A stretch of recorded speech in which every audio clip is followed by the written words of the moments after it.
നിങ്ങൾക്ക് അറിയോ എത്ര നാളെ നമ്മളിപ്പോൾ ബംഗാളിൽ പോയി വന്നിട്ട് എത്ര ദിവസമായെന്ന് അറിയോ? ഒരു 20 ദിവസമായുണ്ടാവും.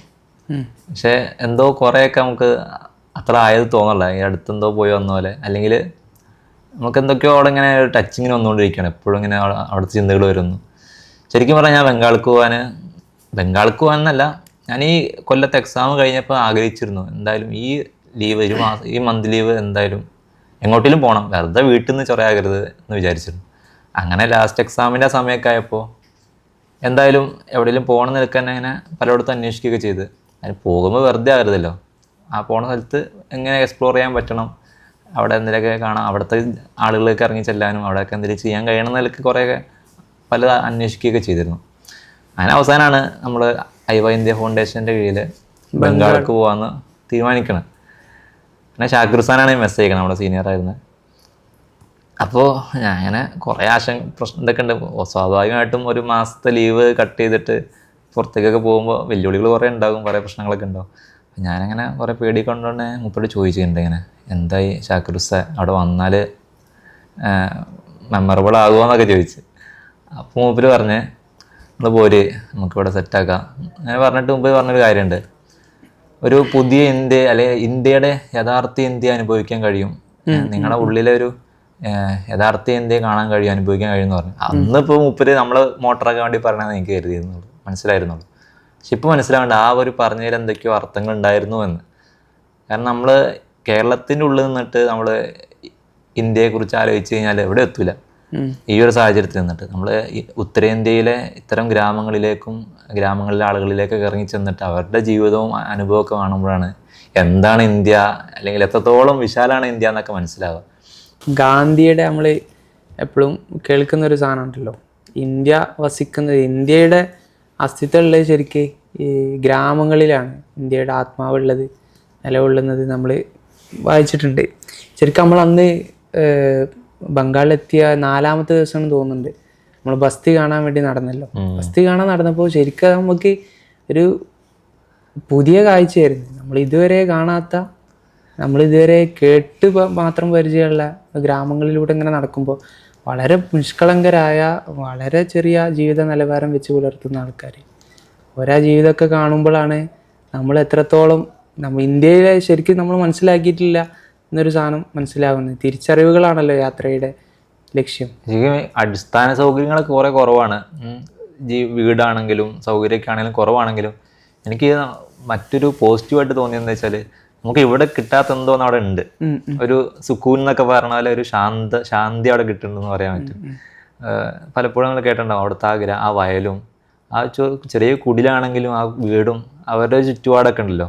നമ്മളൊരു ദിവസം നമുക്ക് ഏറ്റവും അനുഭവമായ അല്ലെങ്കിൽ ഈ ഒരു പോക്കിൽ മുതലായെന്ന് ഏറ്റവും ഉറപ്പിച്ച് പറയാൻ പറ്റുന്ന ഒരു 2 ദിവസമായിരുന്നു ലോഹാഗച്ചി എന്ന ഗ്രാമത്തിലെ താമസം. 2 ദിവസം അന്ന് ശരിക്കും മനസ്സിലായി എന്താ നമ്മൾ വന്നപ്പോൾ മുതലായി എന്നുള്ളത്. കാരണം ശരിക്കും പറഞ്ഞാൽ ആ ഒരു പോക്കിൽ വേറെ ഇതുണ്ട്, ഞാൻ നിൻ്റെ അടുത്ത് പറഞ്ഞിട്ടില്ല എന്ന് തോന്നുന്നു.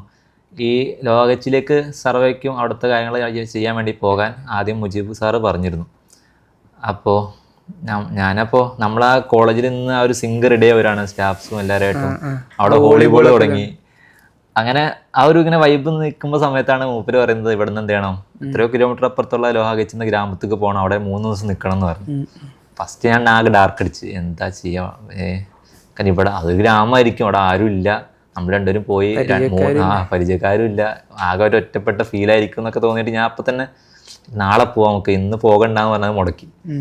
അങ്ങനെ പിറ്റേന്ന് നമ്മൾ എന്തായാലും പോകണമല്ലോ. ഞാൻ പിന്നെ ആലോചിച്ച് എന്തിനപ്പോൾ അത് മുടക്കേണ്ട ആവശ്യം ഉണ്ടായിരുന്നില്ല, കാരണം നമ്മൾ വന്നപ്പോൾ ഇവിടെ വോളിബോൾ കളിക്കാനല്ലോ എന്ന് ഓർത്തിട്ട് പിന്നെ അങ്ങനെ മൈൻഡ് റെഡിയാക്കി നമ്മൾ പോണത്. പക്ഷേ എനിക്ക് തോന്നുന്നു എനിക്ക് മനസ്സിലായിട്ടുണ്ടാവും, നമ്മൾ ആ ലോഹാഗച്ചിയിൽ നിന്ന് 2 ദിവസം അത് അവിടുത്തെ വോളിബോളും അവിടുത്തെ ഇതിനൊക്കെ അപ്പുറം എന്തോ ഒരു പ്രത്യേക ഫീലായിരുന്നു നമുക്ക്.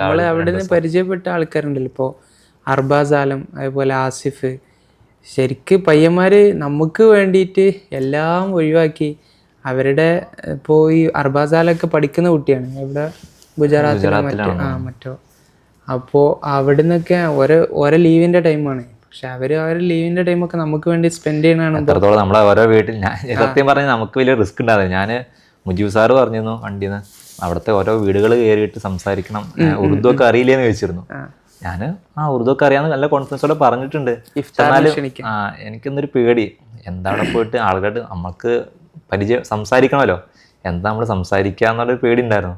പക്ഷെ നമ്മളൊന്നും അറിഞ്ഞില്ല കേട്ടോ. കാരണം ഇവര് കട്ടയ്ക്ക് ഫ്രണ്ടിലുള്ളതുകൊണ്ട് അവര് പോകുന്നു, നമുക്ക് ഇതുവരെ പരിചയമുള്ള നമ്മളെ കളിക്കൂട്ടുകാരെ പോലെ തോളത്ത് കൈയിട്ട് പോകുന്നു, വിളിച്ചു കയറ്റി അവിടെ അതാടുത്ത് പറയുന്നു, എല്ലാ കാര്യങ്ങളും പറഞ്ഞു.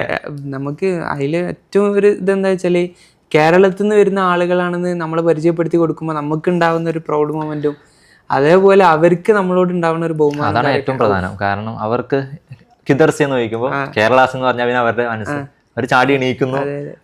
ഇപ്പോൾ ഇവരെ കാണുമ്പോൾ ഈ അർബാസനും ഒരു മുത്തല്യമാണ് തൊപ്പിയും വെച്ചിട്ട് നടക്കുന്നത്. പക്ഷെ അവനെ കാണുമ്പോൾ ഇരുന്ന് സംസാരിക്കുന്ന ആള് ദർശനിക്കുമ്പോൾ കേരളാസ് എന്ന് പറയുമ്പോൾ അവർ ചാടി എണീറ്റ് ഇരിക്കുക എന്ന് പറഞ്ഞിട്ട് കേരളത്തിനായിട്ട് അത്രയും ബന്ധം അവർക്കുണ്ട് കാലങ്ങളായിട്ട്, വർഷങ്ങളായിട്ട്. നമ്മളിപ്പോ നമ്മളെ നാട്ടില് ബംഗാളികൾ എന്ന് പറയുന്നുണ്ട്. പക്ഷെ അവര് നമ്മൾ കാണുന്നത് ഒരുപാട് ആളുകള് നമ്മൾ ആ ലോകച്ച് മാത്രം എടുത്താൽ തന്നെ ആ മിക്ക വീട്ടുകളിലും എന്തുണ്ട്, ഈ കേരളത്തിൽ വന്ന് ജോലി ചെയ്യണ ആൾക്കാർ, ഹോട്ടലിലും മറ്റൊക്കെ വന്ന് ജോലി ചെയ്യുന്ന ആൾക്കാരുണ്ട്. നമുക്ക് ശരിക്കും പറഞ്ഞാൽ ഈ ബംഗാളിനെ പറ്റിയുള്ള ഒരു ചിത്രം, പിന്നെ സംബന്ധിച്ച് എന്റെ നാട് പെരുമ്പാവൂര് ഉള്ള ഭായിമാര് അവരിലൂടെ കണ്ടൊരു ബംഗാൾ എനിക്കറിയാവുന്നത്. പിന്നെ ഒരു ബംഗാൾ എന്ന് പറഞ്ഞാല് ബംഗാൾ ഡയറീസിൽ വായിച്ച ബംഗാളിനെ കുറിച്ചാണ്. ആ ഒരു ബംഗാൾ അനുഭവമാണ് നമ്മൾ അങ്ങോട്ട് ചെല്ലുന്നത്. പക്ഷെ അവര് നമ്മളെ സൽക്കരിക്കുന്നൊരു ഇതുണ്ട്, അത് ഭയങ്കരമായിട്ട് നമ്മളെ എന്ത് ചെയ്യാണ്, നമ്മളെന്തോ സ്വന്തം വീട് പോലെ തോന്നിപ്പിക്കുകയാണ്. ഇപ്പോൾ ഈ നീ ഇല്ലാതൊരു സ്ഥലത്ത് ഒരു ഗ്രാമത്തിൽ പോയിരുന്നു, ഒരു ബംഗ്ലാദേശിന്റെ ബോർഡറായ ഒരു സ്ഥലത്ത് ഒരു പള്ളിമണിന്ന് അടുത്ത് പോയിരുന്നു, ഷിമാൽ പോക്കറിൽ. അവിടെ ചെന്നപ്പോൾ അവിടെ നമ്മുടെ സ്വന്തം നാട്ടില്, എൻ്റെ നാട്ടില് ജോലി ചെയ്തിരുന്ന, ഇപ്പൊ നിലവില് എറണാകുളത്ത് മറ്റൊരിടത്ത് ജോലി ചെയ്യുന്ന ഒരാളെ പരിചയപ്പെട്ടു. അങ്ങനെ ധാരാളം ആളുകൾ ഇങ്ങോട്ടൊന്ന് പരിചയപ്പെടുകയും സംസാരിക്കുകയൊക്കെ ചെയ്തിരുന്നു. അങ്ങനെ മൊത്തത്തില് കേരളത്തിലാണെന്ന് പറയുമ്പോൾ അവർക്ക് ഭയങ്കര ഒരു സ്നേഹവും ഭയങ്കര ഒരു ബഹുമാനവും ഒക്കെ വരുന്നത് കാണാൻ പറ്റും. നമ്മളവിടെ വന്ന് ഇറങ്ങിയ ടൈമിലുണ്ടായ ഒരു ഇൻസിഡന്റ് ഉണ്ടല്ലോ, അതൊക്കെ കണ്ടപ്പോഴേ ഒരു യാത്രക്കാര് നമ്മൾ ഒരിക്കലും പ്രതീക്ഷിക്കാതെ ആ ബസ് അവിടെ നിർത്തി. ശരിക്കും പേടിച്ചിരുന്നു. പക്ഷെ എനിക്ക് സത്യം ചിരി വന്നപ്പോ, കാരണം നമ്മള് സത്യം പറഞ്ഞാല് ട്രെയിൻ ഇറങ്ങി ബസ്സിൽ കയറി വണ്ടി എടുത്തിട്ടുള്ളൂ. ഫസ്റ്റ് അനുഭവം എന്ന് പറഞ്ഞാല് ആ ഒരു അടികൊള്ളണ ഒച്ചാണ്. ഒരാളടിക്കുന്നു, ഒച്ചപ്പാടാകുന്നു, ഇറങ്ങുന്നു, പിന്നെ ആകെ വണ്ടി നിർത്തി. അത് നമ്മുടെ നാട്ടിൽ നടക്കൂല അങ്ങനെ. കാരണം ഒരാള് വണ്ടി സ്റ്റോപ്പ് നിർത്തി അവരുടെ ആൾക്കാരെയൊക്കെ വിളിച്ചു കൊടുന്ന് തല്ലാനായി പടച്ചനെ. അത് നിർത്തിയിരുന്നെങ്കിൽ നമുക്കും കിട്ടിയ അടി എന്ന് പറഞ്ഞ നിൽക്കായിരുന്നു. ആ ഒരു അനുഭവത്തില് ഒന്ന് പേടിച്ചിരുന്നു നമ്മളൊക്കെ. പക്ഷെ അതിനുശേഷം എല്ലാം അതിനുശേഷം നമ്മളിങ്ങനെ ഇടപെടുമ്പോഴൊക്കെ കുട്ടികളോടാണെങ്കിൽ തന്നെ നമ്മൾ ഒരു ഡിസ്റ്റൻസ് കീപ്പ് ചെയ്തിട്ട് ഒരു പേടി ഉണ്ടായിരുന്നു. പിന്നെ ഈ ഗ്രാമങ്ങളിലേക്ക് ഇറങ്ങി ഇവരോടൊപ്പം ഇങ്ങനെ ചെലവഴിക്കുമ്പോഴാണ് നമുക്ക് ശരിക്കും ഇതാണ് ബംഗാൾ എന്നുള്ളൊരു സാധനം മനസ്സിലാവണത്. പിന്നെ അവിടുത്തെ ഇഫ്താർ, അതേപോലെ അവിടുത്തെ ഓരോ സൽക്കാരം കാര്യങ്ങളും നമുക്ക് ഒരിക്കലും മറക്കാൻ. ഈ ലോകത്തിൽ നിന്ന് 2 ദിവസം അതില് നമ്മളെ ഏറ്റവും അനുഭവം എനിക്ക് ഭയങ്കരമായിട്ട് മനസ്സിന് അങ്ങനെ തൊട്ടൊരു ഇതാണ്, എന്തോ നനച്ച പോലെ തോന്നിയത്. അതായത് നമ്മളാ തറാവി കഴിഞ്ഞ, സത്യം പറഞ്ഞാൽ തറാവി കഴിയുമ്പോൾ ഒരു പേടിയുണ്ട്, പടച്ചോനെ പള്ളി കിടക്കാൻ പറയോ, നമുക്കൊന്നും അറിയില്ല, നാട്ടുകാരെ പറ്റി അറിയില്ല, പള്ളി അതുവരെ ഒന്നും പറഞ്ഞിട്ടില്ല, ജസ്റ്റ് ഒരു സൂചന തന്നിട്ടുണ്ട്, ഇങ്ങനെ എന്താ വേണ്ടതെന്നൊക്കെ ചോദിച്ചിട്ടുണ്ടെന്നല്ലാതെ നല്ലൊരു പേടിയുണ്ട്. തറാവി കഴിഞ്ഞ് ഇനി പള്ളി കിടക്കോ, ഞാനാണെങ്കിൽ പുതപ്പ് കൊടുത്തിട്ടില്ല, ഒന്നും എടുത്തിട്ടില്ല. പള്ളിയാണെങ്കിൽ ഒരു ഒറ്റയ്ക്കാണ്, ബാത്റൂമും ഇല്ല. അപ്പോ ഞാനങ്ങനെ നിൽക്കുമ്പോഴാണ് തറാവി ആയിട്ട് പിന്നെ വിളിച്ചോണ്ട് പോയി. നമ്മുടെ ബാഗൊക്കെ എടുത്തിട്ടാ പോണത്. അത് ഒരു നമ്മളെക്കാൾ 70 വയസ്സ് പ്രായമുള്ളവര് ആ കാക്ക, നമുക്ക് എന്താണ് ആ ബാഗ് തിരിച്ചു വാങ്ങാനും വയ്യ. മൂപ്പര് ബാഗ് എടുത്ത് മുന്നിൽ ഓടുക, മൂപ്പരെ വീട്ടിലേക്ക് ക്ഷണിക്കാൻ വേണ്ടിയിട്ട്. ഞാൻ അതിനുമുമ്പ് നമ്മൾ ആദ്യം കഴിക്കാൻ പോയത് ഭക്ഷണം കഴിക്കാൻ പോയ സ്ഥലത്താണല്ലോ. അവിടെ നിന്ന് നമ്മൾ ഫുഡ് കഴിച്ച് നല്ല മുന്ന സാർ എന്ന് പറഞ്ഞ ഒരു അധ്യാപന വീട്ടിലാണല്ലോ. മൂപ്പര് ഭക്ഷണമൊക്കെ തന്ന് നമ്മളങ്ങനെ ഭക്ഷണം കഴിച്ചിരിക്കുമ്പോൾ ഉണ്ടാകുന്ന ഒരു അനുഭവമാണ് ഈ വയസ്സായ ആൾ കയറി വരുന്നത്. ഞാൻ ഓർത്ത് ഇദ്ദേഹം വർത്താനം പറയാനും നമ്മുടെ അടുത്തൊക്കെ സംസാരിച്ച് തിരിച്ചു പോകാൻ വേണ്ടി വന്നായിരിക്കും എന്ന് വിചാരിച്ചു ആദ്യം.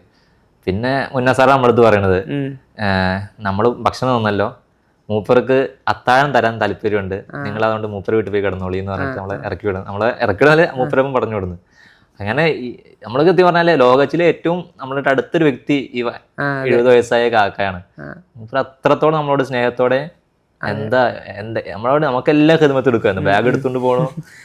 മൂപ്പരെ മകനുണ്ടല്ലോ ഈ മുഫ്തി സാബ്, മൂപ്പര് ഗുജറാത്തില് അവിടെ അധ്യാപകനായി ജോലി ചെയ്യുന്ന ആളാ. അപ്പം അവര് മുത്താലിമിനോടുള്ള അങ്ങനത്തെ ഒരു സ്നേഹം കൂടി ബന്ധം അവർക്കുണ്ട്.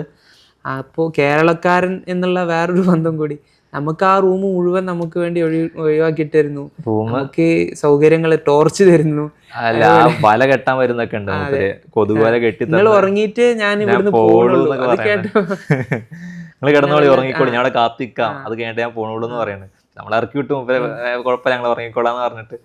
പക്ഷെ അവിടെ പിന്നെ 9:30 ആകുമ്പോഴേക്കും സത്യം പറഞ്ഞാല് നമ്മുടെ ഒരു ജീവിത രീതി നല്ല ആരോഗ്യം സംരക്ഷിക്കാണ്ടല്ല. നമ്മളിങ്ങനെ അവിടെ പോകുമ്പോൾ കാണുന്നുണ്ടല്ലോ ഈ ചായയിൽ ഉപ്പിട്ട് കുടിക്കുന്ന, നമുക്കൊന്നും ആ ചായ ഇറങ്ങുന്നില്ല. പക്ഷെ അവര് ചായയിൽ ഉപ്പിട്ട് കുടിക്കുന്ന, നമ്മള് അപ്പൊ ജമീൻ എടുത്ത് നോക്കി ഇതിന്റെ എന്താണ് ബെനിഫിറ്റ് എന്താണെന്നുള്ള. അപ്പൊ അതിൽ ഈ ദഹനം ഇങ്ങനെ ആരോഗ്യത്തിന് മൊത്തം നല്ലതാണെന്ന് പറഞ്ഞു. പക്ഷെ നമ്മള് ഇപ്പോ അവിടെ നിന്ന് കഴിച്ചപ്പോഴാണ് നമുക്ക് അത്ര പറ്റിയില്ല. ഞാൻ വീട്ടിൽ പോയി പറഞ്ഞിരുന്നു.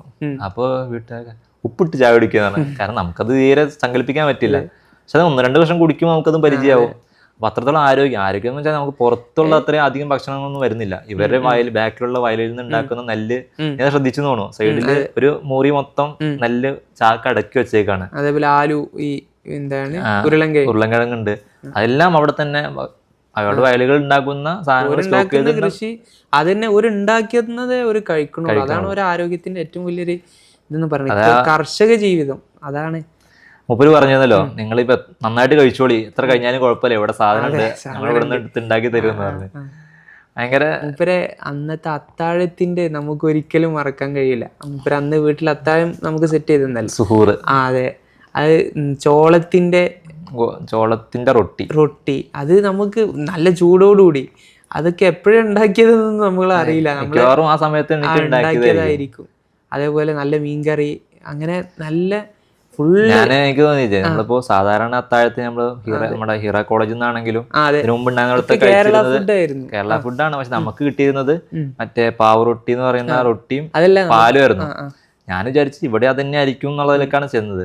പക്ഷെ ഈ ചോളത്തിന്റെ റൊട്ടിയും മീൻകറിയും ചോറും ഒക്കെ കഴിച്ച് അപ്പൊ അൽഹംദുലില്ലാഹ് റാഹത്തായി. പിന്നെ ഇത് മാറ്റിയിട്ടുണ്ട്, പാവ് റൊട്ടിയും പാലും കൊണ്ടുവന്ന് വെച്ചിരുന്നു, ഇതും കഴിക്കണം എന്ന് പറയാം. അല്ലോ ഞങ്ങൾ കഴിക്കില്ല, കാരണം നമ്മള് എന്തായാലും കഴിക്കണം എന്ന് പറഞ്ഞിട്ട് നമ്മൾ നിർബന്ധിച്ച് കഴിച്ചു. അത് കഴിച്ച് കഴിയുമ്പോൾ അത് മാറ്റിയിട്ടുണ്ട്, പഴം കൊണ്ടുവന്നു. അല്ലാ, അത്രത്തോളം ഭയങ്കരമായിട്ട് സ്നേഹിക്കാൻ മാത്രം അറിയുന്ന മനുഷ്യര്. അപ്പൊ നമ്മളിപ്പോ ഇത്രയും സുഭിക്ഷമായ സുഹൂറിന്റെ വിഭവങ്ങളെ പറ്റി പറഞ്ഞപ്പോ എന്തായാലും ഇഫ്താറിനെ ഒരിക്കലും ഒഴിവാക്കാൻ പറ്റില്ല. കാരണം അത്രയ്ക്കും നമ്മൾ ഞെട്ടിപ്പോയൊരു നോമ്പോറയായിരുന്നു നോമ്പോറ. കാരണം നമ്മളൊരാഴ്ചയോളം നമ്മുടെ ഹിറ ക്യാമ്പസിലെ അത്യാവശ്യം കുഴപ്പമില്ലാത്ത കേരളമായ സാമ്യമുള്ള ഭക്ഷണങ്ങളൊക്കെ കഴിച്ചിട്ട് അവിടെ ഇഫ്താർ ഉണ്ടായിരുന്നു. നല്ല പൊരിക്കടികൾ ഉണ്ടാവും, ഇറച്ചിക്കറിയൊക്കെ ഉണ്ടാവും. അപ്പം നമ്മൾ വിചാരിച്ചിരുന്നു ഇവിടെ ഇപ്പോൾ സാധാരണയായിട്ട് ഇതൊക്കെ തന്നെ ആയിരിക്കും ഇങ്ങനെ ഉണ്ടാവുക എന്നുള്ളത് വിചാരിച്ചാണ് അപ്രതീക്ഷിതമായിട്ട് ലോഹഗച്ചിലേക്ക് തന്നെ. സത്യം പറഞ്ഞാൽ നിങ്ങളൊക്കെ കയറി ഇഫ്താറിന് വേണ്ടി അവിടെ ഇരുന്നാണ് അന്ന് ലോഹഗച്ചിൽ വന്ന ദിവസം. ഞാനൊന്ന് ഒതുവൊക്കെ എടുത്ത് പതുക്കെ കുറച്ച് കഴിഞ്ഞിട്ടാണ് തന്നെ അന്ന് ഇരിക്കുമ്പോൾ പെട്ടെന്ന് കാണണേ. എനിക്ക് ഏറ്റവും ഇഷ്ടപ്പെട്ട വിഭവമാണ് നമ്മൾ നാട്ടിലൊക്കെ പലപ്പോഴും ഈ നേർച്ചക്കൊക്കെ കിട്ടുന്ന പൊരി എന്ന് പറയുന്ന ഒരു സാധനം നമുക്കറിയാം. അവരവിടെ നിന്ന് മൊരി എന്ന് പറയാം. അതാണ് അവിടെ മുമ്പിലുള്ളത്. ഞാൻ ഓർത്ത് ഭയങ്കര സെറ്റപ്പ് ഫുഡാണല്ലോ, ഇതെന്താ ഈ സാധനം, ഇത് ഇവിടുത്തെ രീതി ആയിരിക്കും പൊരി വെച്ച് കൊടുന്ന് വെച്ചിരിക്കുന്നു എന്ന് വിചാരിച്ചു. പക്ഷെ വേറൊന്നും കാണില്ല. ഫ്രൂട്ട്സ് ഉണ്ട്, കടലക്കറി ഉണ്ട്, പിന്നെ കുറച്ച് പൊരിക്കടികളുണ്ട്. അതവിടെ പോയി ഇരുന്നതിന് ശേഷമാണ് പിന്നെ അതിൻ്റെ ഒരു ടെക്നിക്ക് മനസ്സിലാണ്. അവിടുത്തെ അതായത് ശരിക്കും നമ്മുടെ മുജീബ് സാർ പറഞ്ഞിരുന്നു, ശരിക്കും ശ്രദ്ധിച്ചോട്ടോ, രസം നടക്കാണ്ടെന്ന് പറഞ്ഞു. വീഡിയോ ഒക്കെ എടുത്തോളാൻ പറഞ്ഞു. നമ്മൾ എന്താ വീഡിയോ എടുക്കണേന്ന് പറഞ്ഞു. എന്തായാലും ഞാൻ വീഡിയോ ക്യാമറ ഒക്കെ ഓണാക്കി ഇങ്ങനെ നിൽക്കുകയാണ്. അപ്പോഴാണ് അവിടുത്തെ വട്ടം കൂടിയിരിക്കണതിൽ ഒരു മുതിർന്ന കാരണം അവരെന്ത് ചെയ്യുന്നു, ആ താലത്തിലേക്ക് കടലക്കറി എടുത്തൊഴിക്കുന്നു, ഈ മുന്തിരിയും ഫ്രൂട്ട്സൊക്കെ എടുത്തിടുന്നു, പൊരിക്കടികളൊക്കെ നുറുക്കി ഇടുന്നു, ഈത്തപ്പഴമൊക്കെ മുറിച്ചിട്ടിട്ട് എല്ലാം കൂടി ഒന്ന് എന്ത് ചെയ്യുന്നു, കൈയൊക്കെ ഇട്ട് കുഴച്ച് മിക്സ് ചെയ്യുന്നു. ഇത് അയാൾക്ക് കഴിക്കാൻ വേണ്ടി മാത്രമല്ല, ഇവിടെ ചുറ്റുപാടുള്ള എല്ലാവരും കഴിക്കുന്നു. പക്ഷെ നമുക്കൊരു അറപ്പ് തോന്നുമെങ്കിൽ അവിടെ വേറെ കാര്യമുണ്ട്. അവരാ ഒരു സമൂഹം മുഴുവനും അത് വളരെ ഇതോടെ കഴിക്കുകയാണ്. നമുക്കത് ചിലപ്പോൾ തസവൂറാവൂലെങ്കിലും അവിടെ ഭയങ്കര ഒരു മനോഹാരിത ഉണ്ടെന്നെങ്കിൽ തോന്നിയിട്ടുണ്ടെങ്കിലും കഴിക്കാൻ തോന്നിയിട്ടില്ല അത്. അങ്ങനെ അതാണ് മുരിയും കടലക്കറിയാണ് അവിടുത്തെ പ്രധാനപ്പെട്ട ഇഫ്താർ വിഭവമല്ലോ. പിന്നെ അത് ഒരു പതിവായി മാറി. നമുക്ക് എവിടെ പോയാലും ഗ്രാമങ്ങളിലൊക്കെ പോകുമ്പോഴൊക്കെ ഈ മുരിയും ചെനക്കറി തന്നെ കിട്ടുക. നമ്മള് ബംഗാളിലെ ഗ്രാമങ്ങളുടെ ഒരു ഭംഗി നമ്മൾ നേരിട്ട് കണ്ടല്ലോ.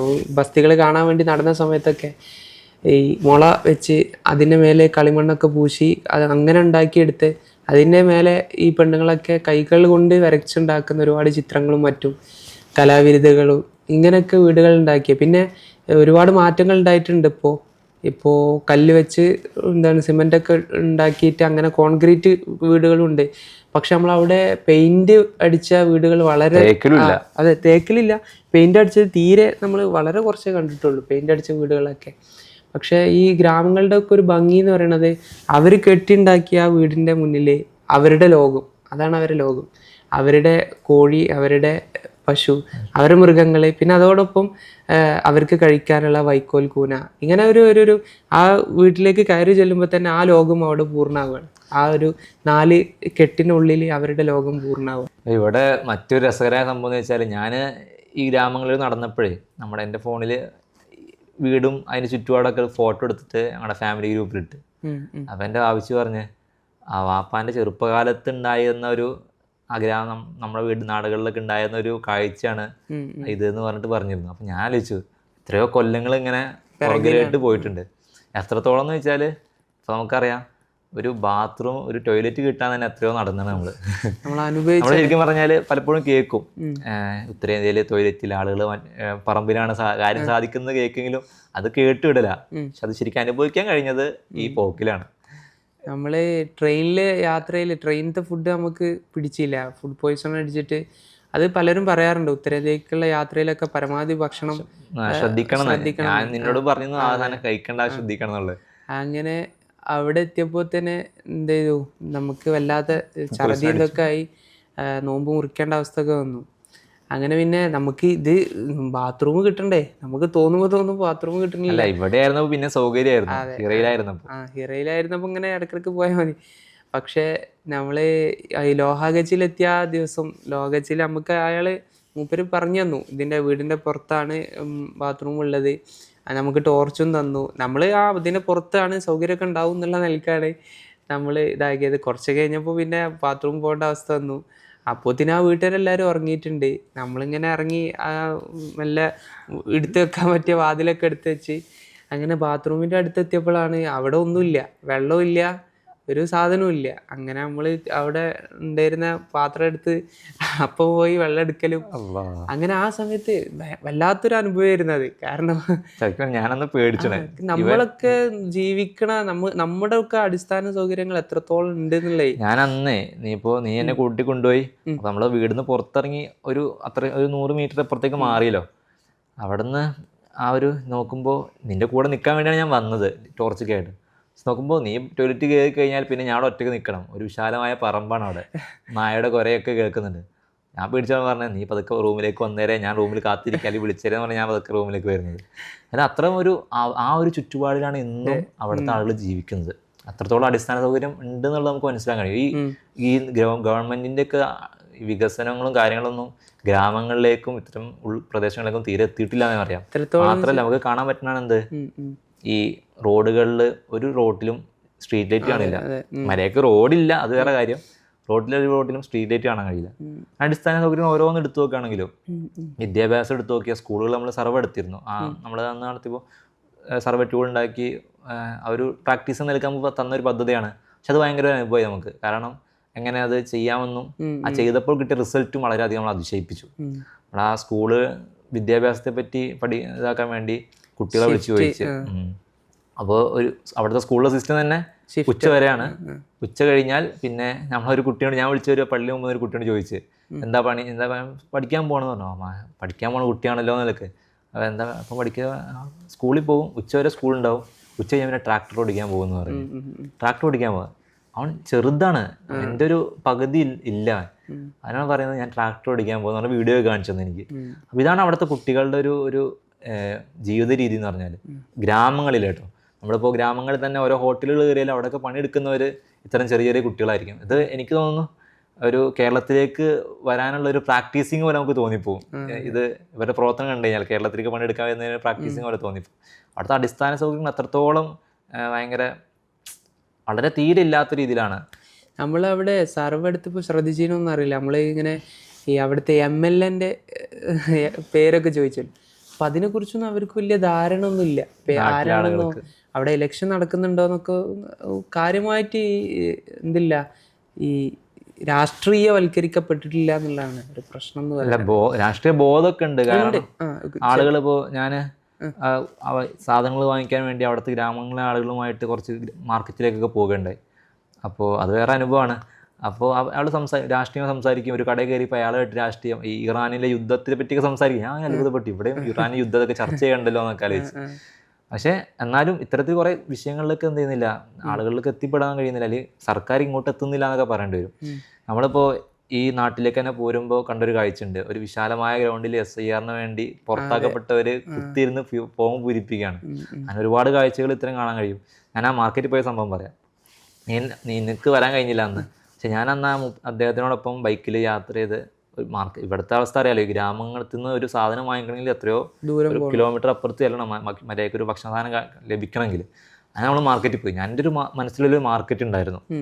പക്ഷെ അവിടെ ചെന്നപ്പോൾ അത് നേരെ വിപരീതമായി പോയി. കാരണം ഞാൻ ചെന്ന് കയറുന്നത് ഒരു ബിൽഡിങ്ങിൻ്റെ ഇടയിലൂടെയാണ്. അത് പൊളിഞ്ഞെടുക്കുന്ന ഒരു ബിൽഡിങ്. ആ പൊളിഞ്ഞെടുക്കുന്ന ബിൽഡിങ്ങിൽ ചെന്നപ്പോഴാണ് അതാണ് ഒന്നാമത്തെ കട നമ്മൾ കണ്ടത്.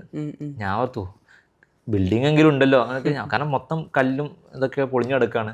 അവിടെ നിന്ന് ഇങ്ങനെ നിരത്തി പെട്ടി സാധനങ്ങൾ വെച്ചിട്ട് പലചരക്ക് കടകൾ വിൽക്കുന്നു. തൊട്ടിപ്പുറത്ത് മസാല കടയും. അത് കഴിഞ്ഞ് അതാണ് ഞാൻ മാർക്കറ്റിനെ വിചാരിച്ചിരുന്നു, അങ്ങനെ ആയിരിക്കും കൂടുതലുണ്ടെന്ന് പറഞ്ഞാൽ ബിൽഡിങ്ങുകളായിരിക്കുന്നു. ആ ഒരു ഇട ഉണ്ടായിരുന്നു. ഇട കഴിയിലാണ് മാർക്കറ്റ് തുടങ്ങൽ. ശരിക്കും പറഞ്ഞാൽ അവിടെ വിശാലമായൊരു ഗ്രൗണ്ടാണ്. ഗ്രൗണ്ട് എന്ത് ചെയ്തിട്ടുണ്ട്, അവിടെ നിരത്തി നമ്മൾ നോക്കുമ്പോൾ ഓരോ നിരന്ന ആളുകൾ ഇരിക്കുന്നു. അവരുടെ കച്ചവടക്കാർ കച്ചവട സാധനങ്ങൾ ചുറ്റിനും അവർ ടാർപ്പ് വിരിച്ചിട്ട് അല്ലെങ്കിൽ പടത് വിരിച്ച് അതിൽ ചുറ്റിനും സാധനങ്ങൾ വെച്ചിട്ടുണ്ട്. ഇപ്പോൾ പച്ചക്കറിയാണെങ്കിൽ പച്ചക്കറികൾ വെച്ചിരിക്കുന്നു. ഓരോ പച്ചക്കറി, എല്ലാ പച്ചക്കറികളുള്ള കടകളൊന്നും അധികം കാണാനില്ല. ഒരാളുടെ ഒരു വിഭവമായിരിക്കും. സവാളയും ഉള്ളിയും വിൽക്കുന്നവരായിരിക്കും ഒരാൾ. അയാളുടെ മുമ്പിൽ സവാളയും ഉള്ളിയും ഉണ്ടാവും. മറ്റൊരാൾ പച്ചക്കറിയിൽ പയറും വിൽക്കുന്നതായിരിക്കും. ഇപ്പോൾ ഒരാൾ ഉരുളക്കിഴങ്ങ് വിൽക്കുന്നവർ. അങ്ങനെ അവരവരുടെ സാധനങ്ങൾ നിരത്തി വെച്ചിട്ട് കൃഷി ചെയ്യുന്നവർക്ക് വീട്ടിൽ നിന്ന് കൊണ്ടുവന്നതായിരിക്കാം. ചിലപ്പോൾ അങ്ങനെ ആവാതിരിക്കാം. ഇവിടെ നിന്ന് വാങ്ങിച്ച് ഇവർക്ക് സ്ഥിരം കച്ചവടക്കാരാകാം. പക്ഷെ ഈ ഒരു കാഴ്ച നിരത്തി കച്ചവടം, ഒരു 10-100 അടുത്ത ആളുകൾ നിരന്നിരിക്കുന്നു. ആ ആളുകളുടെ അടുക്കൽ നിരവധി ആളുകൾ വന്നിട്ട് ഈ ബാർഗെയിൻ ചെയ്തുകൊണ്ട് സാധനങ്ങൾ വാങ്ങിക്കുന്നു. ഒരു കലബലയാണ് അവിടെ മുഴുവനും. പക്ഷെ അത് കാണാൻ രസമാണ്. ഇങ്ങനെ മേൽക്കൂരയോ ഒരു ഷെഡോ ഒന്നുമില്ലാതെ നിലത്ത് വിരിച്ചിരുന്നിട്ട് കച്ചവടം ചെയ്യുന്നു. ഒരു ചെറിയ എന്തോ ഒരു നെറ്റ് പോലത്തെ എന്തോ വലിച്ചു കെട്ടിയിട്ടുണ്ട്. ഒരു പ്രത്യേക കളർ ആ നെറ്റിന്ന് വരുന്നുണ്ട്. ഒരു ചുവപ്പ് കലർന്ന ഒരു കളറൊക്കെ വരുന്നുണ്ടെങ്കിലും വേറെ ഒന്നുമില്ല. നിരന്നിരിക്കുന്ന ഒരു കാഴ്ച, മനോഹരമായ കാഴ്ചയായിരുന്നു ആ ഒരു മാർക്കറ്റിൻ്റെ കാഴ്ച. നമ്മളിവിടുന്ന് സാധനം, ഞാനും കൂടിയിട്ട് എൻ്റെ പൈസ തന്നു. കൂടെ വന്ന ആൾ നിങ്ങളാണ് സാധനം വാങ്ങിക്കേണ്ടതെന്ന് പറഞ്ഞിട്ട് എൻ്റെ പൈസ തന്നു, പൈസ കൈ പിടിക്കാൻ പറഞ്ഞിട്ട്. അങ്ങനെ ഞാനാണ് പൈസ കൊടുക്കുകയും സാധനം വാങ്ങിക്കുകയും ചെയ്തത്. അങ്ങനെ ആ ഒരു മാർക്കറ്റിൽ നിന്ന് സാധനം വാങ്ങിക്കാൻ കഴിഞ്ഞതൊക്കെ ഭയങ്കര അനുഭവമായിരുന്നു. പക്ഷേ ഞാൻ പറഞ്ഞത് ഒരു അത്രത്തോളം ഭയങ്കര പിന്നിലാണ് ഇവിടുത്തെ വിദ്യാഭ്യാസവും മറ്റു അടിസ്ഥാന സൗകര്യങ്ങളെന്നുള്ളതാണ്. നമ്മൾ അവിടുത്തെ കൃഷിയെ കുറിച്ച് പറഞ്ഞില്ല എന്നുണ്ട്. കൃഷി എല്ലാ സീസണും മുഴുവൻ സമയവും കൃഷി ചെയ്യുന്ന അല്ലേ? എനിക്ക് പ്രത്യേക ഒരു ഇൻട്രസ്റ്റ് ആ ഒരു കൃഷി കണ്ടപ്പോൾ. ഞാൻ കർഷക കുടുംബത്തിൽ നിന്നാണെന്നാണെന്ന് അറിയില്ല. എനിക്ക് ഭയങ്കരമായിട്ട് ഞാൻ ഈ ഇദ്ദേഹത്തോട് തന്നെ കുറേ ചോദിച്ച് മനസ്സിലാക്കിയിരുന്നു കൃഷിയെ പറ്റി. അത് ഒരു വർഷം മുഴുവനും ഒരു കൃഷി ഉണ്ടാവും അവിടെ. അവിടുത്തെ പാടത്ത് കൃഷി ഒഴിഞ്ഞൊരു സമയം ഉണ്ടാവില്ല. പല സമയങ്ങളെ പല കൃഷികൾ. പ്രധാനമായിട്ടും ചോളാണ് പ്രധാനം. കാരണം അവർക്ക് കർഷകർക്ക് കൂടുതൽ ലാഭം കിട്ടുന്ന ഒരു വിഭവം ചോളം. അതുകൊണ്ട് മറ്റ് കൃഷിയേക്കാൾ കൂടുതൽ ഇവർ സെലക്ട് ചെയ്യുന്നതും ചോളാണ്. ചോളം ഒരു പ്രധാന സമയത്ത് ഉണ്ടാകും. അതിനപ്പുറത്ത് നെല്ല് കൃഷി ചെയ്യുന്ന ചില ഭാഗങ്ങളുണ്ട് ഇവിടെ തന്നെ, ഈ ഒരു ഗ്രാമത്തിൽ തന്നെ ഉണ്ട്. മൊത്തത്തിൽ ഇതേ അവസ്ഥയാണ്. അതിലെ ഗോതമ്പ് കൃഷി ചെയ്യുന്ന കുറച്ച് കൃഷികൾ കണ്ടിരുന്നു. ഇതൊക്കെ ഒരു സീസൺ എന്നുണ്ടെങ്കിൽ ആ സീസൺ കഴിഞ്ഞാൽ പിന്നെ മറ്റു പല വിഭവങ്ങൾ, പയറ്, അല്ല തിഷി എന്ന് പറയും. ഇവിടുത്തെ പ്രധാന ഒരു പ്രത്യേകതയാണ്, നമ്മൾ ഇവിടെ സൂപ്പർ ഫുഡ് എന്ന് പറഞ്ഞിട്ട് നമുക്ക് കിട്ടുന്ന കുറച്ച് വിഭവങ്ങളുണ്ട്. അതായത് ഇന്ന് കാലത്ത് നമ്മൾ വളരെ ഹെൽത്തിനെ വളരെയധികം കൺസ്യൂം അല്ലെങ്കിൽ ഹെൽത്തിന് വളരെ പ്രാധാന്യം കൊടുക്കുന്ന ഒരു ചിന്താഗതി നമ്മുടെ ജനങ്ങളിൽ വന്നിട്ടുണ്ട്. കേരളത്തിൽ പ്രത്യേകിച്ച് ടൗൺ ഏരിയകളിലൊക്കെ, സിറ്റി ഏരിയകളിലൊക്കെ, കൊച്ചിയിലൊക്കെ ആണെങ്കിലും. പക്ഷെ നമ്മൾ സൂപ്പർ ഫുഡ് എന്ന് പറഞ്ഞിട്ട് വാങ്ങി കഴിക്കുന്ന മക്കാന, തിശി, കുറച്ച് അത്യാവശ്യം സൂപ്പർ ഫുഡിൽ പെട്ട കുറച്ച് വിഭവങ്ങളുണ്ട്. അതെല്ലാം ഏകദേശം കൃഷി ചെയ്യുന്ന ഇവരുടെ വയലിൽ കൃഷി ചെയ്യണം അവര്. ഈ മക്കാന എന്ന് പറഞ്ഞാൽ കുളത്തിന്റെ ചേറില് ലോട്ടസ് സീഡ് എന്നാണ് പറയുക. യഥാർത്ഥ ലോട്ടസ് സീഡ് അല്ല എന്ന് പറയുന്നുണ്ട്. അത് കുളത്തില് ചേറിൻ്റെ ഉള്ളിൽ ഉണ്ടാകുന്ന ഒരു കുരുവാണ്. ആ കുരുവെ പ്രത്യേക പ്രോസസ്സിലൂടെ ചൂടാക്കി എടുക്കുന്ന ഒരു പോപ്കോൺ പോലത്തെ ഒരു സാധനമാണ് ഈ മക്കാന. സൂപ്പർ ഫുഡാണ്, വളരെ ഹെൽത്തി ഫുഡാണ്. തിഷി എന്ന് പറയും. അതൊരു ചെറിയ തോരൻ പോലെ ഇവർ ചമ്മന്തിയൊക്കെ ആയിട്ട് കൂട്ടുന്ന ഒരു വിഭവമാണ്. പക്ഷെ വളരെയധികം ശരീരത്തിനും ഹൃദയരോഗത്തിനൊക്കെ വളരെയധികം നല്ല ഒരു വിഭവമാണ് തിഷി എന്നുള്ളത്. ഈ ഫ്ലാക്സീഡ് ഫ്ലാക്സീഡ് എന്നാണ് ഇംഗ്ലീഷ് തിഷി എന്നുള്ള ഒരു ഉറുദു പേരാണ്. ഇങ്ങനെ തുടങ്ങിയ നിരവധി കൃഷി വിഭവങ്ങൾ അതന്നെയാണ്. അത്രയും ആ വയസ്സായ ആളെന്നെ എത്ര ആരോഗ്യത്തെ നടക്കുകയും ചെയ്തിരുന്നത്. ഇത്തരം ഭക്ഷണ രീതിയും ഇത്തരം ജീവിത രീതിയൊക്കെയാണ് കഴിവും ഉണ്ടാക്കുന്ന ഈ രീതിയാണ് അവർക്ക്. അവരുടെ കൃഷി രീതികൾക്ക് വളരെയധികം പ്രാധാന്യമുണ്ട് അവിടെ. ഇങ്ങനെ ഇതേപോലെയുള്ള ഒരുപാട് ഗ്രാമങ്ങളിലാണ് ഐവ ഫൗണ്ടേഷന് പ്രവർത്തിച്ചുകൊണ്ടിരിക്കുന്നത്. ഏകദേശം 20 വർഷത്തോളം അല്ലേ ബംഗാളില്? 10 വർഷത്തോളമായി ബംഗാളിൽ ഐവ ഫൗണ്ടേഷന് പ്രവർത്തിക്കാൻ തുടങ്ങിയിട്ട്. നമ്മൾ ഒരുപാട് പള്ളികൾ, നിസ്കരിക്കാൻ സൗകര്യമില്ലാത്ത ഗ്രാമങ്ങളിൽ ഒരുപാട് പള്ളികൾ നമ്മൾ തന്നെ ഈ ലോഹാഗച്ചി, അതേപോലെ ഷിമാൽ പൊക്കർ, അതേപോലെ അങ്ങനെ ഒരുപാട് സ്ഥലങ്ങളിൽ നമ്മൾ പോയി പണി നടന്നുകൊണ്ടിരിക്കുന്നുണ്ട്. ലോഹാഗച്ചിയിലെ പള്ളി ഉദ്ഘാടനത്തിന് അന്ന് നമ്മൾ ഇഫ്താറിന് വേണ്ടി ക്ഷണിക്കാൻ പോയ സമയത്ത് വൈകാരികമായ ഒരു അനുഭവം ഉണ്ടായി. ഒരു താത്തയെ ക്ഷണിക്കാൻ വേണ്ടി പോയപ്പോൾ ആ താത്ത വല്ലാതെ ഇങ്ങനെ കരയാണ്. നമ്മൾ വീട്ടിലേക്ക് പോയപ്പോൾ ആ താത്ത പറയുന്നുണ്ട്, എൻ്റെ ഭർത്താവ് കുറച്ച് മുമ്പ് വർഷങ്ങൾക്ക് മുമ്പാണ് മരണപ്പെട്ടു പോയത്. അവർ ഈ നാട്ടിൽ ഇങ്ങനെ ഒരു പള്ളി വരാൻ വേണ്ടി വല്ലാതെ ആഗ്രഹിച്ചിരുന്നു, നിസ്കാരപ്പള്ളി വരാൻ വേണ്ടിയിട്ട്. അങ്ങനെ ആ ഉദ്ഘാടനത്തിൻ്റെ ദിവസത്തിൻ്റെ അന്ന് ആ താത്ത വെയ്യാത്ത കാലും വേണ്ടി ഇങ്ങനെ ആ പള്ളി കാണാൻ വേണ്ടി വരുന്നുണ്ട്. ആ പള്ളി കാണാൻ വേണ്ടി വന്ന് ആ സ്റ്റെപ്പൊക്കെ കയറി ആ പള്ളിയുടെ മുകളിലെത്തിയിട്ട് അല്ലാതെ വിങ്ങി പൊട്ടിക്കരയുന്ന ഒരു സാഹചര്യം. മുജീബ് സാറിൻ്റെ അടുത്ത് പറഞ്ഞിട്ടാണ് ഞാൻ പോയി നോക്കുന്നത് പള്ളിയിലേക്ക്. പള്ളിയുടെ മുകളിൽ ചെന്ന് നോക്കാൻ പറഞ്ഞു. എന്താണെന്നും പറഞ്ഞില്ല. അപ്പം ഞാനിങ്ങനെ പതുക്കെ സ്റ്റെപ്പ് കയറി മേടി ചെന്നപ്പോൾ ഈ വയസ്സായ ഒരു ഉമ്മ മൂലക്ക് ഇരുന്ന് പൊട്ടിക്കരയാണ്. ഞാൻ ആലോചിച്ച കാര്യമുണ്ട്, ആ ഒരു ഉമ്മക്ക് നിസ്കരിക്കാൻ കൂടി കഴിയില്ല, സാധ്യമല്ലല്ലോ പള്ളിയിൽ നിസ്കരിക്കൽ സ്ത്രീ. പക്ഷെ എങ്കിലും തൻ്റെ നാട്ടിൽ തൻ്റെ ഒരു പള്ളി വരികയും അത് തൻ്റെ കുട്ടികൾക്കൊക്കെ നിസ്കരിക്കാൻ ഒരു പള്ളി വന്നല്ലോ എന്ന സന്തോഷത്തിലാണ് അവരിങ്ങനെ. അന്ന് ലോഹാഗച്ചിക്ക് ഒരു പെരുന്നാളായിരുന്നു. ഞാനിങ്ങനെ ശ്രദ്ധിച്ചു. ഇപ്പോൾ ഒരുപാട് ആളുകൾ പുതിയ വസ്ത്രങ്ങൾ, അതുവരെ അവിടുത്തെ ഒരു പ്രാദേശികമായ വസ്ത്രമൊക്കെ ഇട്ട് വന്നിരുന്ന ആളുകൾ നമ്മൾ ഈ പൈജാമയും കുർത്തയൊക്കെ ഇട്ടിട്ട് ആ ഉദ്ഘാടന ദിവസത്തിന് അന്ന് എല്ലാവരും അവർക്കൊരു പെരുന്നാളായിരുന്നു ആ പള്ളി ഉദ്ഘാടനം എന്നുള്ള. സ്ത്രീകൾ കണ്ടുവന്ന് പോകുന്നു, ആണുങ്ങള് അതെ പള്ളിയിലേക്ക് കയറിയിരിക്കുന്നു. അവിടെ അതിന്റെ ഉദ്ഘാടന പരിപാടി സമയത്തൊക്കെ വല്ലാതെ സജീവമായിട്ട് ആളുകൾ നിൽക്കുന്നു. ഇതൊക്കെ കാണുമ്പോൾ നമുക്ക് വല്ലാത്തൊരു നയന മനോഹാരിതയാണ്. കാരണം നമ്മളെ കേരളത്തിൽ നിന്നുള്ള സഹായം മൂലമൊക്കെ ഉണ്ടാവുന്ന ഒരു സഹായം ആണല്ലോ എന്ന് അറിയുമ്പോഴേ, ഇതുപോലെ പള്ളി മാത്രല്ല ഇങ്ങനെ എനിക്ക് തോന്നണ്ടല്ലോ, പള്ളി മാത്രമല്ല വാട്ടർ പ്രൊജക്ട് വളരെ പ്രധാനപ്പെട്ടാണ്. വാട്ടർ പ്രൊജക്ട് പല ഗ്രാമങ്ങളിലും കുഴൽക്കിണറുകൾ പണിത് കൊടുക്കുന്നുണ്ട്. പക്ഷെ എനിക്കൊക്കെ ഒന്നുകൂടി നമ്മൾ കൂടുതൽ ഇടപെട്ടതും ഒന്നുകൂടി അട്രാക്റ്റീവ് ആയതാണ് സ്കൂൾ ഓൺ വീൽസ്. എന്താ അത് സ്കൂൾ ഓൺ വീൽസിന് പോകാന്ന് പറയുമ്പോൾ എന്തൊരു മനസ്സുഖമാണ്. കാരണം അത്രയും ഇതിപ്പോൾ ഗ്രാമങ്ങളാണ്, ഗ്രാമങ്ങളിലെ ഒരു കാഴ്ചയും നഗരങ്ങളിലെ തെരുവുകളിലെ കാഴ്ചയും രണ്ടാണ്. ഈ പറഞ്ഞ വിദ്യാർത്ഥികളും കുട്ടികളും അല്ലെങ്കിൽ ഈ ഒരു ജീവിത രീതി ഒന്നും അല്ല തെരുവ് ചെല്ലുമ്പോൾ കാണാം. ചേരിയിൽ കോളനികളായി കിടക്കുന്ന വെറും ഷെഡുകളിലും അഴുക്കുചാലുകളുടെ മുമ്പിലൊക്കെ കിടക്കുന്ന ജീവിക്കുന്ന ഒരുപാട് കുടുംബങ്ങൾ.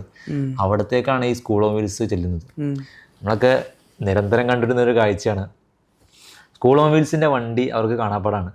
ആ വാഹനം അങ്ങോട്ട് എത്തുമ്പോഴേക്കും ഓട്ടം തുടങ്ങും. പല ദിക്കുകളിൽ കളിച്ചുകൊണ്ടിരിക്കുന്ന അവരുടെ കുട്ടികളറിയാം. നമ്മുടെയൊക്കെ ഒരു ചെറുപ്പകാലത്തൊരു ഓർമ്മകൾ നമുക്കറിയാലോ, നമുക്കൊക്കെ ഒരു മധുരമായ കുറേ ഓർമ്മകൾ ഉണ്ടാവും ചെറുപ്പകാലത്തെക്കുറിച്ച്. ഞാൻ ആലോചിക്കുന്നുണ്ട് ഇവർക്കൊക്കെ എന്താ ഓർമ്മകളുള്ളത്. കാരണം ഇത്രയും ചുറ്റുപാടിൽ ജീവിക്കുന്ന ഇവരുടേതായ ജീവിതം ഇത്തരം ചെളിയിലും മറ്റും കളിച്ചടക്കുകയൊക്കെ ചെയ്യുന്ന കുട്ടികൾ, അവർ നമ്മുടെ ഒരു വാഹനം കാണുമ്പോൾ ഓടിച്ചെന്നിട്ട് വെറുതെ തുറന്നു കിടക്കുന്ന ഒരു പറമ്പിൽ ഒരു ഗ്രൗണ്ടിൽ പോയി ലൈനായിട്ട് ഇരിക്കുകയാണ് നമ്മുടെ വാഹനത്തെയും കാത്തുകൊണ്ട്. ശരിക്കും ഇവരുടെ ജീവിതത്തിൽ ഈ പലതരത്തിലുള്ള സ്വാധീനങ്ങളുണ്ട്. നമ്മളവിടെ നിന്ന് പല സിറിഞ്ചുകളെ കണ്ടിട്ട് പല ലഹരിയുടെ പല സ്വാധീനങ്ങളും കണ്ടിട്ടുണ്ട്. പക്ഷെ എങ്കിലും അതൊക്കെ ഉണ്ടെങ്കിലും നമ്മുടെ വാഹനം കണ്ടു കഴിയുമ്പോൾ അവർ ഓടി വന്ന് ലൈനായിട്ടിരിക്കുകയും അത്തരത്തിൽ ആഗ്രഹിച്ചുകൊണ്ട് വന്നിരിക്കുന്ന കുട്ടികൾക്ക് 2 വാക്ക് പറഞ്ഞു കൊടുക്കാൻ കഴിയാന്നുള്ളത് എത്ര വലിയ ഭാഗ്യമായിരുന്നു നമുക്ക് കിട്ടിയെന്ന് ഞാൻ പലപ്പോഴും ആലോചിച്ചിട്ടുണ്ട്. ശരിക്കും ഇവർ വന്നിരിക്കുന്നത് നമ്മൾ പറഞ്ഞു കൊടുക്കുന്ന വാക്കുകൾ കേൾക്കാനോ ഈ കാര്യം പഠിക്കാനോ വേണ്ടിയൊന്നല്ല. അതിനേക്കാൾ ആവശ്യമായിട്ട് അവർ വരുന്നത് ഈ നമ്മുടെ കേരളത്തിലെ ആളുകൾ ബർത്ത്ഡേ വിഷസുകളായിട്ടും ആനിവേഴ്സറികളായിട്ടും തരുന്ന ഫണ്ട് കൊണ്ട് അവിടെ കൊടുക്കുന്ന ബിരിയാണി പൊതി വാങ്ങിക്കാനാണ് അവർ വരുന്നത്. പക്ഷേ അതിൻ്റെ പിന്നിലും ഇവർക്ക് ഇത്തരത്തിലുള്ള ഒരു അറിവ് പറഞ്ഞു കൊടുക്കാനുള്ള അവസരം നമുക്ക് ഉണ്ടാകുന്നുണ്ട്. നമുക്കൊരു അനുഭവം ഉണ്ടായി. നമ്മളെ ഈ ബർത്ത്ഡേ വിഷസ് കേക്ക് കൊണ്ടു കൊടുക്കാൻ വേണ്ടി പോയ സമയത്ത്, ഒരു ഗ്രാമത്തിൽ പോയ സമയത്ത്, ഒരു തെരുവിൽ പോയ സമയത്ത് അവിടെ കുറച്ച് പെൺകുട്ടികൾ ഇങ്ങനെ കൂട്ടം കൂടി നിൽക്കുന്നുണ്ട്. അപ്പോൾ അതിൽ ഒരു പെൺകുട്ടിയെ ചൂണ്ടിയിട്ട് എല്ലാവരും കൂടി ഇങ്ങനെ പറയുന്നുണ്ട്, ഇന്ന് ഇവളെ ബർത്ത്ഡേ ആണെന്ന്. അപ്പോൾ അവളുടെ മുഖത്തൊരു നാണവും അതേപോലെ അതോടൊപ്പം ഒരു ലജ്ജയും എന്തൊക്കെയോ കൂടി ഒരു വൈകാരികമായ, അങ്ങനെ ആ കുട്ടി ആ ജീവിതത്തിൽ ആ കുട്ടിയുടെ ഇന്നേ വരെയുള്ള ബർത്ത്ഡേയിൽ ജന്മദിനത്തിൽ ആദ്യമായിട്ടായിരിക്കും ആ ഒരു ആഘോഷം ഉണ്ടായിട്ടുണ്ടാവുക. ആ കുട്ടിയുടെ ജന്മദിനമൊന്നുമല്ല, വേറെ ആരോ അവരുടെ ജന്മദിനവുമായി ബന്ധപ്പെട്ട് സ്പോൺസർ ചെയ്തതാണ്. പക്ഷെ ആ കുട്ടി ജീവിതത്തിൽ അങ്ങനെ ഒരു അനുഭവം, അങ്ങനെ ആ കുട്ടിയെ കൊണ്ട് നമ്മൾ ആ കേക്ക് മുറിപ്പിച്ചു. ആ കുട്ടിയുടെ സന്തോഷത്തിൽ ആ കുട്ടിക്ക് വല്ലാത്തൊരു അനുഭവമായിരിക്കും. ഇങ്ങനെ ഒരുപാട് ജീവിതങ്ങൾക്ക് നിറം പകരാൻ ഐവ ഫൗണ്ടേഷൻ സ്കൂൾ ഓൺ വീൽസിന് ആയിട്ടുണ്ട് എന്നുള്ളത്. തീർച്ചയായിട്ടും. എനിക്ക് പിന്നെ തോന്നിയതെന്ന് വെച്ചാൽ നമ്മൾ ഒന്നും ചെയ്തിട്ടില്ല നമ്മൾ. പക്ഷേ ഈ കുട്ടികൾക്കൊക്കെ നമ്മൾ ഈ കേരളത്തിലെയും മറ്റു ആളുകളുടെ സഹായം കൊണ്ട് ചെയ്യുമ്പോൾ അവർക്കുണ്ടാകുന്ന ഒരു സന്തോഷം ഉണ്ടല്ലോ. ഈ ബിരിയാണി പൊതി ഞാൻ പലപ്പോഴും അയച്ചിട്ടുണ്ടോ, ലൈനിൽ നിന്നിട്ട് ഈ കുട്ടികൾക്ക് ആ കയ്യിലേക്ക് ബിരിയാണി പൊതി വെച്ചു കൊടുക്കുമ്പോൾ അവരുടെ മുഖത്ത് ഉണ്ടാകുന്ന ഒരു ചിരിയുണ്ട്. അത് മതി നമുക്ക്, ഉള്ളിലേക്ക് തറച്ചു കയറുന്ന ഒരു പുഞ്ചിരിയാണ്. ആ ഒരു ചിരി മതി. അത്രത്തോളം നമുക്ക് നമ്മൾ കാരണം മറ്റൊരാൾ സന്തോഷിക്കണം. നമ്മളൊന്നും ചെയ്തില്ലെങ്കിലും അതിലൊരു പങ്കാളികളാകാൻ കഴിഞ്ഞത് ഭയങ്കര ഒരു സന്തോഷകരമായ കാര്യമായിട്ട് തോന്നിയിട്ടുണ്ട്. ഈ യാത്രയും കൊണ്ട് ഏറ്റവും കൂടുതൽ നമുക്ക് കിട്ടിയത് തന്നെയാണ്. ആ കുട്ടികളും, അതും വെറും ടെൻറ്റിൽ കിടന്ന കുട്ടികൾക്കാണ് ഇത്രയും സന്തോഷങ്ങൾ ലഭിക്കുക എന്ന് പറയുമ്പോൾ എത്രത്തോളം അതിൻ്റെ ഒരു മനോഹാരിത നമുക്കറിയാലോ. ഈ യാത്ര കൊണ്ട് കുറേ തിരിച്ചറിവുകൾ കിട്ടിയെന്നാണ് എനിക്ക് പൊതുവെ പറയാനുള്ളത്.